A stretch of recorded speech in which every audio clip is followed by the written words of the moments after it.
Thrissur railway station parking ഏരിയയിൽ ഉണ്ടായ തീപിടുത്തത്തിൽ കത്തിനശിച്ച വാഹനങ്ങളുടെ ഉടമകൾക്ക് സൗജന്യ ഇൻഷുറൻസ് ക്ലെയിം സഹായവുമായി ഹാവു കോർപ്പറേഷൻ.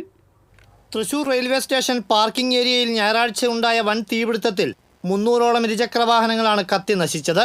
ഈ ദുരന്തത്തിൽ വാഹനങ്ങൾ നഷ്ടപ്പെട്ടവർക്ക് താങ്ങായിട്ടാണ് ഇന്ത്യയിലെ ആദ്യത്തെ മോട്ടോർ ആക്സിഡന്റ് ക്ലെയിം സപ്പോർട്ട് കമ്പനിയായ ഹാവു കോർപ്പറേഷൻ പ്രൈവറ്റ് ലിമിറ്റഡ് സൗജന്യ സേവനങ്ങൾ പ്രഖ്യാപിച്ചത്.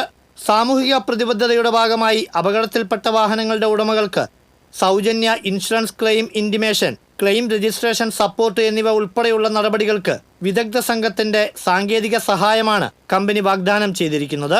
ഏത് ഇൻഷുറൻസ് കമ്പനിയുടെ പോളിസിയിലുള്ളവർക്കും ഈ സേവനം ഉപയോഗിക്കാം. ഇൻഷുറൻസ് നടപടിക്രമങ്ങളിലെ സങ്കീർണതകൾ ഒഴിവാക്കി അർഹമായ നഷ്ടപരിഹാരം വേഗത്തിൽ ലഭ്യമാക്കുകയാണ് ലക്ഷ്യമെന്ന് ഹാവു കോർപ്പറേഷൻ മാനേജ്മെന്റ് അറിയിച്ചു. വാഹനത്തിന്റെ RC, insurance policy, driving licence എന്നീ രേഖകളുമായി ഹാവു കോർപ്പറേഷന്റെ 9895095100 എന്ന ഔദ്യോഗിക മൊബൈൽ നമ്പറിലേക്ക് വാട്സാപ്പ് ചെയ്യുകയോ ഫോൺ മുഖേന ബന്ധപ്പെടുകയോ ചെയ്യാവുന്നതാണെന്ന് ഹാവു കോർപ്പറേഷൻ ഫൗണ്ടർ സഞ്ജീവ് PVS അറിയിച്ചു.